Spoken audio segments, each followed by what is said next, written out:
Di sini saya akan menjelaskan tentang pengertian peluang usaha.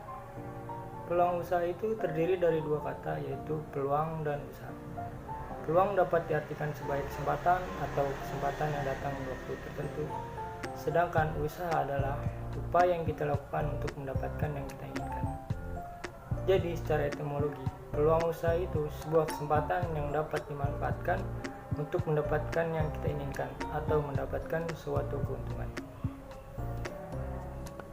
Menurut Undang-Undang Nomor 20 Tahun 2008 tentang UMKM, yang dimaksud dengan usaha kecil menengah adalah usaha ekonomi produktif yang berdiri sendiri, yang dilakukan oleh perorangan atau badan usaha yang bukan merupakan anak perusahaan atau bukan cabang perusahaan yang dimiliki, dikuasai atau bagian dari perusahaan baik langsung maupun tidak langsung. Strategi memasuki dunia bisnis atau dunia usaha. Yang pertama ialah strategi memulai atau merintis usaha sendiri.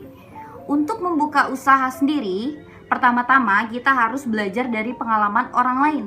Setelah itu, kita baru dapat untuk mencari modal, menganalisis usaha yang akan kita buat, menentukan visi dan misi, dan menjalin hubungan usaha kepada masyarakat.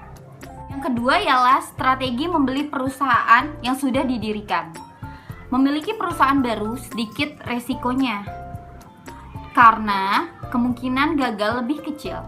Di samping itu, membeli perusahaan memiliki peluang harga yang relatif rendah dengan merintis usaha baru.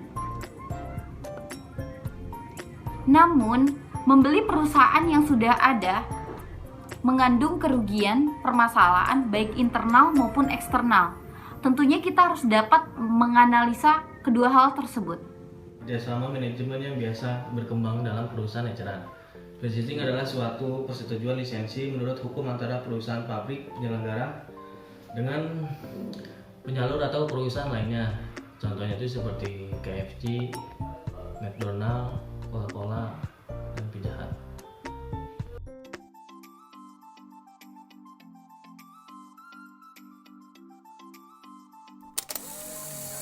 Apa itu usaha kecil? Usaha kecil adalah usaha yang dilakukan perseorangan atau badan usaha dalam menjalankan kegiatan ekonomi dalam bentuk yang sederhana, yang bertujuan untuk mendapatkan keuntungan dengan batasan-batasan tertentu. Kriteria usaha kecil menurut Pasal 5 Undang-Undang Nomor 9 Tahun 1995 tentang usaha kecil menentukan kriteria usaha kecil dapat diubah dengan peraturan pemerintah sebagai berikut. Yang pertama, memiliki kekayaan bersih paling banyak itu sebanyak 200 juta rupiah, tidak termasuk tanah dan tempat usaha. Yang kedua adalah milik warga negara Indonesia. Yang ketiga itu adalah berdiri sendiri, bukan merupakan anak perusahaan atau cabang perusahaan. Karakteristik usaha kecil. Suatu usaha dapat dikategorikan sebagai usaha kecil bila mana yang pertama, manajemennya bersifat independen, di mana pemilik usaha sekaligus sebagai manajer. Yang kedua, sumber modal kerja berasal dari pemilik usaha itu sendiri. Yang ketiga, beroperasi di tingkat lokal. Yang keempat, ukuran usaha relatif kecil dibandingkan dengan usaha lainnya. Keempat tersebut merupakan karakteristik usaha kecil. Kelebihannya dan kelemahannya yaitu sebagai berikut. Yang pertama itu kelebihannya memiliki merangkap semua bagian usaha. Yang kedua, membuat sebagian besar lapangan pekerjaan dan inovasi baru.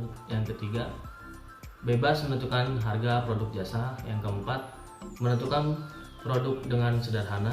Yang kelima, menerima seluruh laba. Adapun kelemahannya, yang pertama itu ada pembagian kerja tidak profesional.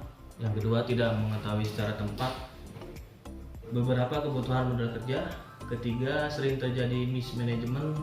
Yang keempat, keterbatasan finansial. Mungkin itu.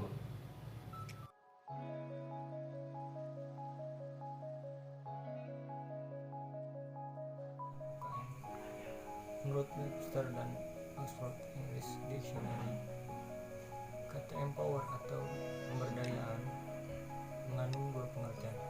Yang pertama yaitu to go forward,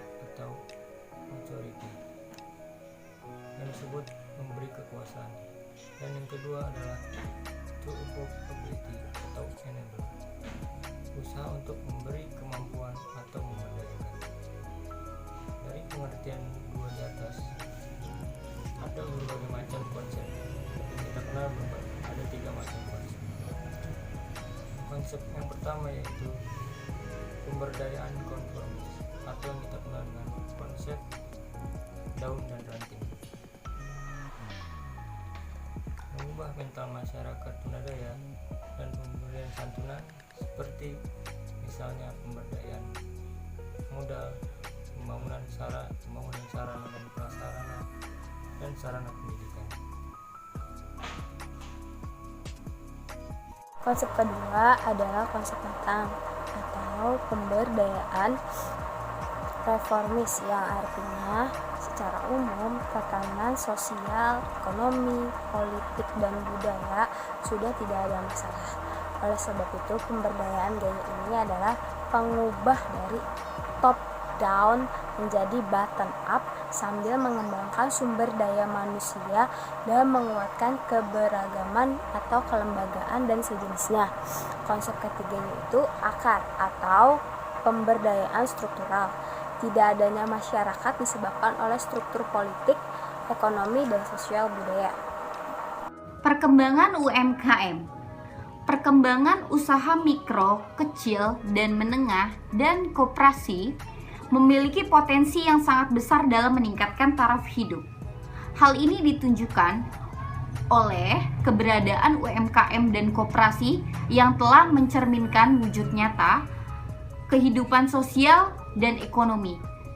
Peran UMKM ditunjukkan oleh kontribusinya terhadap produksi nasional, jumlah unit usaha dan pengusaha, serta penyerapan tenaga kerja.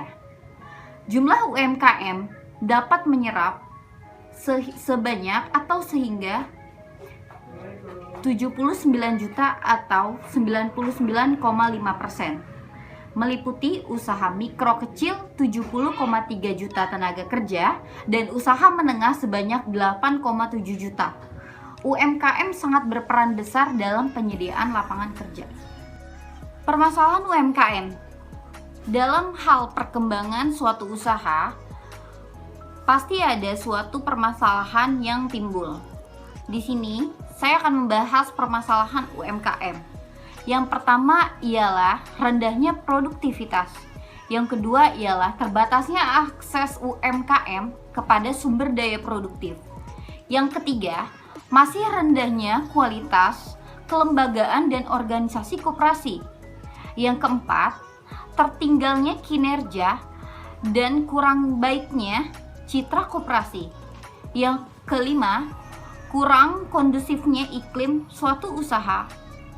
Sasaran pemberdayaan koperasi yaitu meningkatkan posisi tawar dan efisiensi serta menguatnya kelembagaan kooperasional, sehingga dapat turut memperbaiki kondisi persaingan usaha di pasar melalui dampak eksternalitas positif yang ditimbulkannya. Sedangkan sasaran pemberdayaan UMKM, makin meluasnya lapangan kerja yang bisa disediakan, meningkatnya secara signifikan kontribusi UMKM terhadap pertumbuhan ekonomi, dan makin meningkatnya pemerataan peningkatan pendapatan. Dan selanjutnya ada lagi untuk mewujudkan sasaran tersebut, pemberdayaan UMKM biasanya dilakukan dengan kerangka arah kebijakan. Yang pertama itu ada mengembangkan usaha kecil dan menengah, yaitu UMKM. Yang kedua, memperkuat kelembagaan dengan menerapkan prinsip-prinsip tata kepemerintahan yang baik. Yang ketiga, memperluas bisnis, kesempatan berusaha. Dan juga ada kegiatan-kegiatan pokok yang dijalankan seperti program prioritas dan